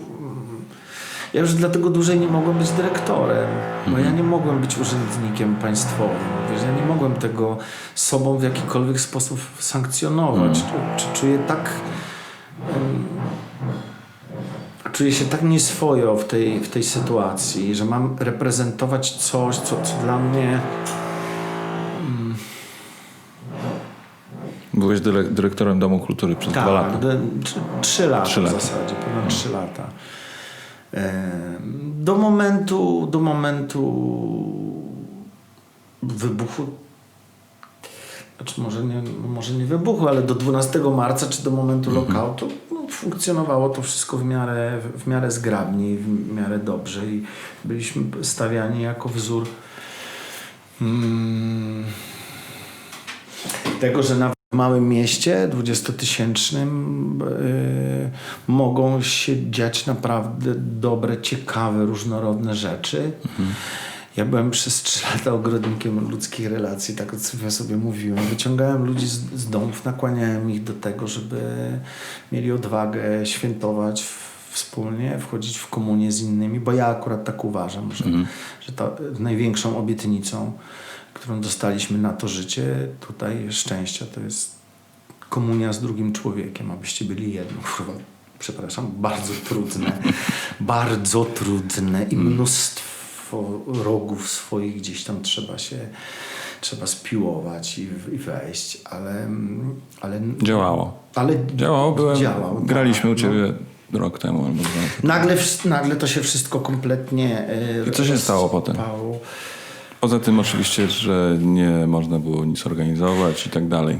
Ale to jest, powiedzmy, można przyjąć, że to jest chwilowe, ale co stało się poza tym? Świat się zmienił, poza tym ja dość kategorycznie powiedziałem, co jest dla mnie najważniejsze w tej sytuacji, co zostało też trochę odebrane jako jakiś taki polityczny... Przez ludzi, czy przez władzę? Przez ludzi, przez... Wiesz, to jest bardzo dziwna konstrukcja, bo to jest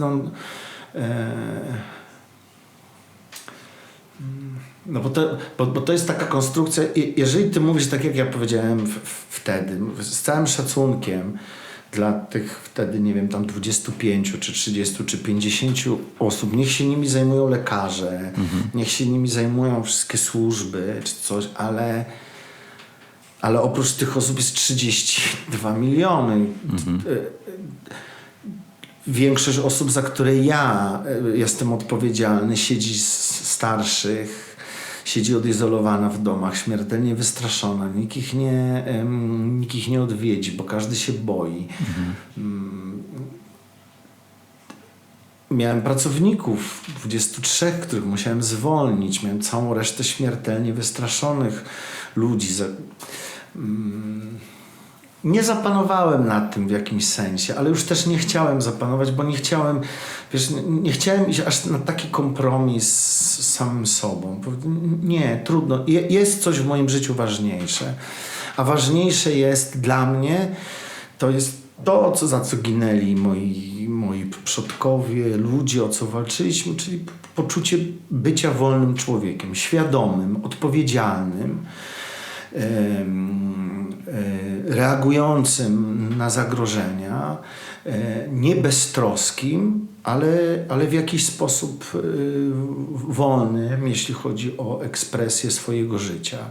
A jeżeli ktoś tę wolność chce mi z jakichś względów zabrać i jeżeli ogranicza mi ją przez wzgląd na bezpieczeństwo innej osoby,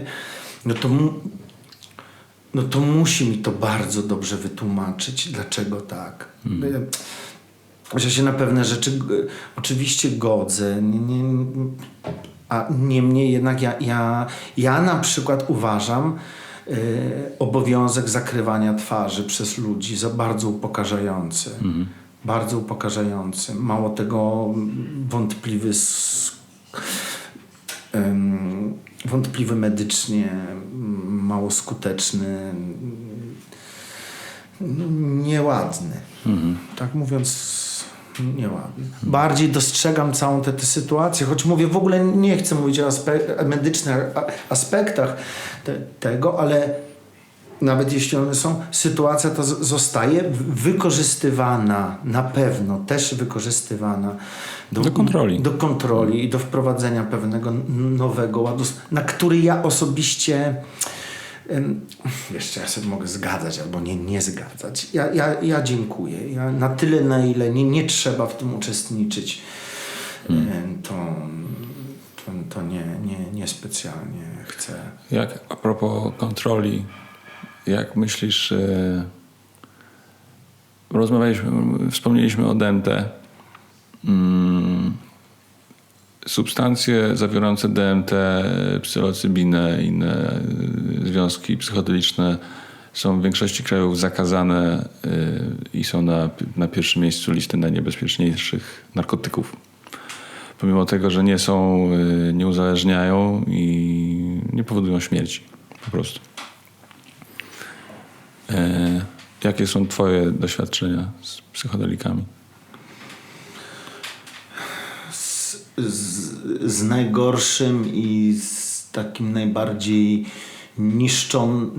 działającym niszczycielsko na człowieka psychodelikiem, czyli alkoholem, już duże.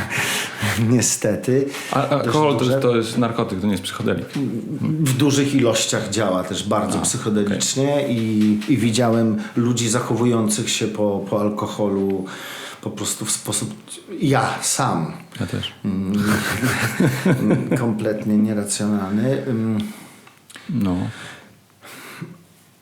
Enteogeny, one towarzyszyły człowiekowi od zawsze, dlatego że potrzeba przekraczania człowieka jest w człowieku od zawsze, od kiedy pamiętamy, od kiedy odkopaliśmy pierwsze jakieś groby, czy jakieś szczątki ludzkie, czy pierwsze rysunki. Człowiek cały czas od zawsze próbuje coś zrobić, żeby zmienić swój stan świadomości.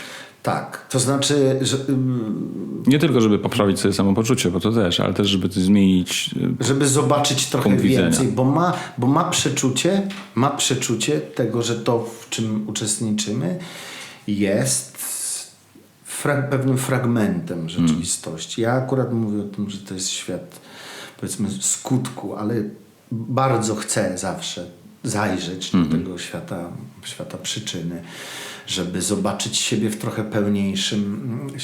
Może to być zwykła ciekawość, może to być chęć, może to być głębokie poczucie jakby wolności wewnętrznej, bo co by nie powiedzieć, większość środków psychodelicznych, poza alkoholem, który działa zupełnie inaczej, Nie mówimy to Nie chcę używać, nie chcę nazywać środków psychodelicznych i mówić o alkoholu, bo ktoś, kto w ogóle nie ma pojęcia, o czym mówimy, może tak to zapamiętać. Tak. Ale ja chcę tylko zwrócić uwagę na takie coś w sumie niedobrego, co się zdarzyło. To się zdarzało przez ostatnie paręset lat, że wszystkie środki, bez względu na to, w jakim stopniu i po co i jak zmieniają twoją świadomość, czy działają z twoją świadomością, zostały zakazane i wrzucone właściwie do worka z napisem narkotyki. To nie jest dobre, bo w tym worku znajdują się substancje, które leczą i które mogłyby być, znajdują się też takie, które mogłyby być używane rekreacyjnie i na pewno powodowałyby mniejsze szkody niż te, które są dozwolone, ale znajdują się też wśród nich substancje śmiertelnie niebezpieczne, bo opiaty i ten chemiczny wyścig, który się teraz dzieje za kulisami z dopalaczami, żeby uciec prawu. I to są bardzo niebezpieczne zjawiska, więc w ogóle na wstępie można powiedzieć, że w związku z tym psychodeliki są niebezpieczne. Są niebezpieczne, bo możesz... To można pójść do więzienia. Można pójść do więzienia, ale można sobie pomyśleć, że skoro spróbowałem tego i tak dobrze i tak wspaniale w moim życiu to zadziałało, to jak spróbuję tego, to zadziała podobnie. Skoro i to jest zakazane, to znaczy, że to... No nie, no niestety nie. Jak spróbujesz tego, to możesz za 3 miesiące być w takim miejscu, z którego będzie ciebie bardzo trudno wydobyć. Pytałem dlatego, że czasami zastanawiam się, chociaż wiem, że ludzie zastanawiali się tak już w latach 50. Timothy Leary i całe to pokolenie ludzi, którzy spróbowali LSD, kiedy zostało wynalezione. Oni chcieli zatruwać studnie i ujęcia wody. Dać LSD wszystkim, żeby świat się zmienił. I to chyba nie był dobry pomysł. Ale czasem jak zastanawiam się, co by było, gdyby na przykład zaprosić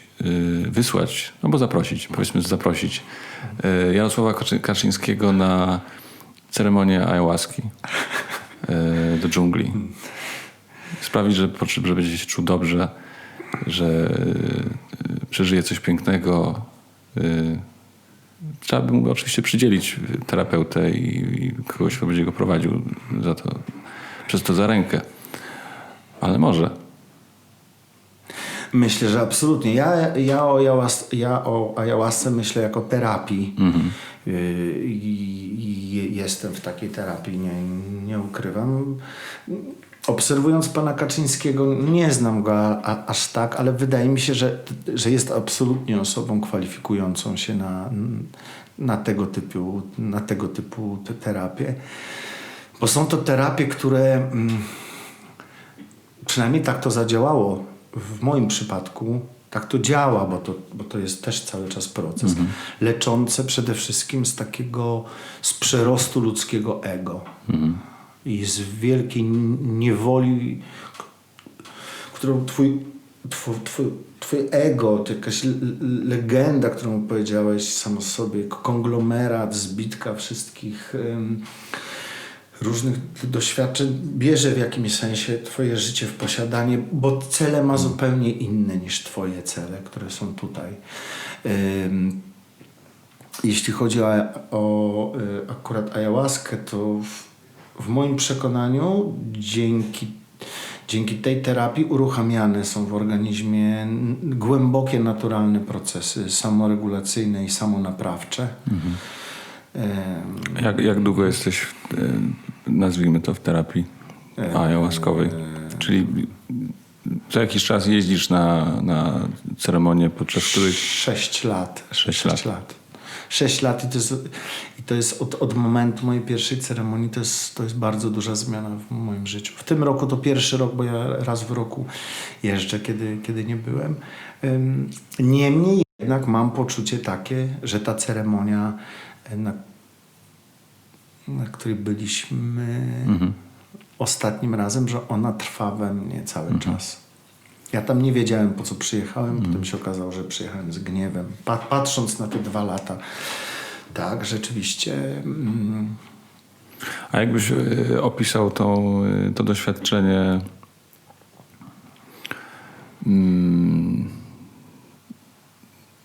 osobie, która nie ma pojęcia, o czym mówimy, dla której jakby brzmi to jak jakieś totalne jumbo bambo albo wiesz, nie wiem, jakbyś to opisał mojej babci albo pani w sklepie.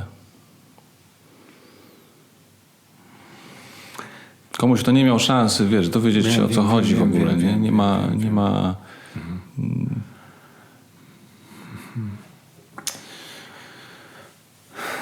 Ej, to bardzo trudne, dlatego że ten język, którego używamy, jest już tak zużyty, że już w chwili, kiedy powiemy środki psychodeliczne, to już jesteśmy w dupie, osób, nie? to jesteśmy w dupie, to już wszystko o tym wiedzą. Tak, no... Może opisałbym to tak, jak ja to przeżyłem. To znaczy spotkanie ze sobą na takim poziomie i z taką głębokością, jakiej nigdzie indziej nie doświadczyłem. Poza tym spotkanie mądre, pełne miłości i bardzo zmieniające też, bo nie możemy o tym zapominać, że to jest też medycyna działająca na nas jakby fizycznie.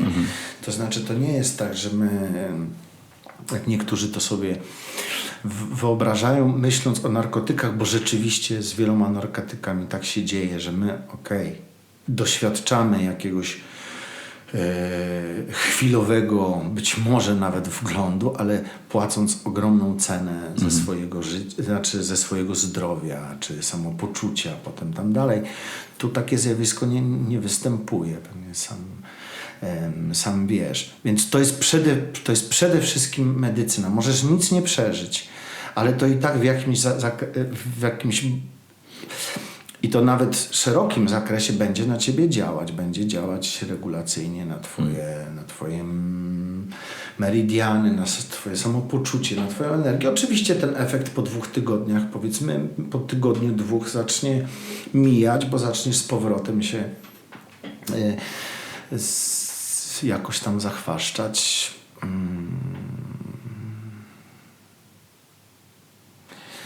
Przede wszystkim nigdy w życiu nikogo bym do tego nie namawiał. Absolutnie. Ja w to wierzę. To się sprawdziło w moim przypadku i w przypadku bardzo wielu moich znajomych i przyjaciół. I jest taki moment, kiedy to ciebie zawoła. To nie jest jedyna droga. Tych dróg jest mnóstwo. Wchodzimy na tę samą górę. Są tacy, którzy potrzebują dróg troszeczkę szybszych, ale mają większą skłonność do przygody, bardziej lubią ciemne, mroczne korytarze niż wybetonowane asfaltowe szlaki. Trochę trzeba mieć w sobie odwagi, trochę trzeba mieć ciekawości, trochę trzeba mieć świadomości. Raczej nie jestem pasjonatem takich rozwiązań jak Timothy Leary, żeby teraz wszystkie studnie... Wydaje mi się, że to jednak jest że to jest taka rzecz, do której trzeba absolutnie dojrzeć wewnętrznie. Znam mnóstwo osób, które pojechały na ayahuaskę z czystej ciekawości, chęci zabawienia się bądź przeżycia jakiegoś fajnego tripu. W przeważającej większości wypadków poza klapsem nie dostałem nic. I większość z nich drugi raz nie chce już więcej tam pojechać. Niemniej tak, ja mam to ogromne szczęście, nie każdy takie ma. Ja mam to ogromne szczęście, że ja przeżywam to ze swoją żoną i jednocześnie jest to nasza terapia małżeńska. I pojechałem po raz pierwszy sam, bo Marzenka się wystraszyła trochę. I kiedy przyjechałem, Chciała, żebyś jechał, czy wiedzieliśmy, że muszę coś ze sobą zrobić. Ja już do tego dojrzewałem, ja byłem w tak kompletnej dupie sam z sobą, w takim nareżniku. Dlaczego? Bo przestałem siebie lubić. Przestałem siebie lubić, zacząłem, w związku z tym przestałem trochę lubić świat. Miałem bardzo takie też złamane, pobudzone ego, wybudowane na jakimś takim poczuciu nieadekwatności, czy tego, że za mało od życia dostałem, biorąc pod uwagę wkład. No takie różne rzeczy ci się zaczynają... Żal. Tak, żal. Wkurw, lęk. Tak, ale to u mnie to już trwało parę lat, to już urosło. Tak, i jeszcze miało w sobie taki rosnący opar alkoholowy trochę. Przyprowadziliśmy się tam na wieś. Alkohol, który działa zupełnie odwrotnie, bo podnosi ci ego i potem jeszcze zostawia taką smugę wielkiego poczucia winy, bo to zaczął być kłopot też pomiędzy nami. Kiedy wróciłem z pierwszej terapii, z tej pierwszej ceremonii, Marzenka zobaczyła, co się ze mną wydarzyło. Ale ja jej nic w ogóle nie opowiadałem, ale usłyszała, jak się śmieję, zobaczyła, jak chodzę. Zobaczyła, że nie zaczynam dnia od 3 papierosów i 2 szklanek kawy. Nadkręcając się na to, że muszę ten dzień zdobyć, wiesz, oszczepem i toporem. Powolutku na drugą terapię pojechaliśmy już razem. To też nie jest tak, że to cokolwiek za ciebie załatwia. Tak. To jest... Wyjeżdżasz stamtąd jakby z ogromną odpowiedzialnością, ja przynajmniej z ogromną odpowiedzialnością, bo już teraz jak wiesz jak, to już nie możesz się tłumaczyć. Nie potrafisz, ale już nie możesz się tłumaczyć, że nie wiesz. A to co tam... Można myśleć, że to są jakieś wielkie... Bo to czasem są wielkie, niezwykłe przeżycia, także wizualne, emocjonalne. Ale moja pierwsza terapia to była taka, że ja przez całą noc czułem się... ale czułem się autentycznie, małym dzieckiem czy embrionem, tulanym i kołysanym. Przyjętym i przytulonym absolutnie bezwarunkowo. Przez matkę, co do tego nie miałem wątpliwości, bo to jest matczyna, to jest żeńska energia, to jest matczyna energia, o której my trochę zapomnieliśmy wracając przez Kościół katolicki, wyparliśmy ją. Kościół katolicki jest kontynuatorem tradycji solarnej, dionizyjskiej, ale też postegipskiej. A my powinniśmy zapatrzeć się w kobiety dzisiaj. No tak i... Dla mnie największym zaskoczeniem, nie mówię o samym doświadczeniu, ale jak patrzyłem na ludzi, którzy tam byli. Bo dla mnie wcześniej ayahuasca kojarzyła się z bardzo konkretnym typem ludzi, którzy się na to decydują, którzy się o tym mówią, którzy się tym chwalą i tak dalej. I zawsze raczej oczekiwałem, ludzi, kiedy tam jechaliśmy, pewnego typu po prostu. A tam byli wszyscy, tam był taki przekrój po prostu. Ludzi starych, młodych, zdrowych, chorych, przeróżnych. Absolutnie nie można by przyłożyć do nich żadnej jednej metki, łatki. To nie jest to, co jedziesz na weekend z jogą. Tak. I jesz, wegańskie posiłki, ćwiczysz jogę i ludzie mniej więcej mają te same tematy, te same problemy i zainteresowania. To, co mnie urzekło w ogóle w Takarze, ale w tym wszystkim, co się tam dzieje, to taki... Czy w prowadzącej ceremonię szamańską. Tak. nieprawdopodobny szacunek do każdego, kto przychodzi, bez względu na to, z jaką tradycją duchową przychodzi, z jaką religijnością. Ja tam spotykałem i chrześcijan, i katolików, i buddystów, i poszukujących, i nieposzukujących, ale wszystkie te rozmowy były mega fajne i mega ważne. Tak, to jest chyba taka w jakimś sensie religia jutra. To znaczy taka Tak religia. myślisz? Tak, to znaczy gdzie w centrum jest po prostu serce. A to zobaczyłem to trochę zobaczyłem to w Indiach, wiesz, w tym Varanasi, tam na tych schodach, gdzie właściwie idziesz i co 10 metrów jest jakiś gościu rozłożony ze swoim kramikiem, tych form różnorodnych ekspresji religijnej jest multum. Nikt się nad tymi formami nie skupia. Dla ciebie jest taka odpowiednia. Dobrze, dla ciebie jest taka odpowiednia, dla ciebie. Tylko ważne, żebyśmy mieli uzgodnione, do czego one mają prowadzić. Bo jeżeli... Nie wiem, czy to jest uproszczenie, ale ktoś powiedział mi kiedyś, że w Indiach, ja nie wiem, bo ja byłem w Indiach tylko przez jakiś czas i nie jestem też specjalnym znawcą tej kultury, ale że tam nigdy nikt cię nie zapyta, czy jesteś wierzący. Bo to pytanie nie ma sensu. Nie ma sensu, po prostu tak, jakby, tak. że nikt nie oczekuje od ciebie, że mógłbyś być wierzący i chcieć o tym opowiadać, ale też nie oczekuje od ciebie, że będziesz niewierzący. Po prostu to pytanie jest nieadekwatne. Nie, to znaczy to jest w kontekście indyjskim to jest w ogóle irracjonalne. To jest irracjonalne. Tam życie jest tak jednak... Ja też nie jestem żadnym specjalistą. Ale nie, chodzi nam chyba o to, że jest tak przepełnione duchowością innego rodzaju niż ta duchowość, o której my mówimy, kiedy mówimy duchowość w naszej kulturze, że nikt by o to nie zapytał. Ja się bardzo w swojej głowie przywiązałem do czegoś takiego jakiś czas temu, to bodajże z jakiejś chyba Huny pochodzi, ale to jest, że skuteczność jest miarą prawdy.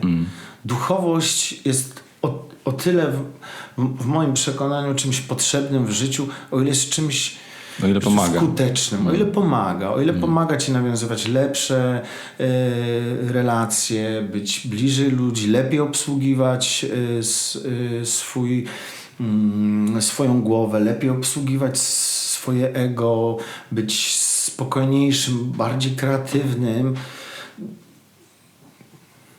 Tak. Więc tamta duchowość taka jest. Oczywiście oni są bardzo ekspresyjni też życiowo i bardzo kolorowi, więc ta ich duchowość też taka jest. Ale obok są też duchowości, przecież są klasztory buddyjskie. Jedyne, czego nie zobaczysz tam, tak naprawdę przynajmniej my nie spotkaliśmy, akurat w Varanasi, bo w Chennai tak, bo tam jest największa diaspora katolicka. Ale w Chennai nie zobaczyliśmy kościoła katolickiego, a kościoły w Varanasi, a meczet otoczony był wysokim drutem kolczastym i wokół wyburzony był cały kwartał. Bo po tych zamachach jakiś czas temu tam cały czas jest gorąco i jednak to jest to... No to się gotuje i rzeczywiście jak wejdziesz do tej... Nie mam nic do islamu, ja nie znam za bardzo islamu, mogę mówić tylko jako taki obserwator, jak na chwilę weszliśmy do tej arabskiej dzielnicy, mimo że to jest blisko, to jest zupełnie co innego hinduizm, to jest kobieta, to jest matka, tu jest jednak mężczyzna. A ja osobiście jestem zdania, że to, co my, mężczyźni, zrobiliśmy tutaj z tym światem, się nieustannie prężąc swoje muskuły jeden do drugiego w tych takich egotycznych zabawach, że to nie jest nic fajnego i my powinniśmy jednak z większą czujnością, my jako mężczyźni, przyjrzeć się dużo gestykuluję, dlatego tak, żeńskiej energii i sercu jako takiemu nie najgorszemu drogowskazowi w tych czasach, kiedy Żeńskiej energii, żeńskiej muzyce, żeńskim roślinom. Tak, bo to już ten umysł jest troszeczkę przemęczony i on już tak trzeba dać mu trochę odpocząć. A poza tym jest już coraz mocniej niestety wpięty w ten umysł kolektywny i my możemy na przykład się 4 dni bać czegoś, czego w ogóle nie doświadczamy, co nam tylko pokazali i może to rujnować nasze życie, a nie ma w ogóle takiej potrzeby, bo najlepsze, co możemy zrobić teraz, dlatego to nie nabierać się tak na ten kołowrót, który musi się też opowiedzieć, bo to też jest jakby pewien czas w czasie świata też musi się opowiedzieć i nigdy nie jest tak, że to jakaś tylko, że coś jest obiektywnie złe czy obiektywnie dobre. To musi się zdarzyć. Niech się zdarza. A my szukajmy, tak, to jest fantastyczne w życiu jest to, że życie jest dokładnie tak, jak myślisz, że jest. Więc myślmy dobrze o życiu. Tak jest. Tym pozytywnym akcentem kończymy. Dziękuję Ci, Dziękuję Michał, Ci bardzo za rozmowę. Super. Dzięki.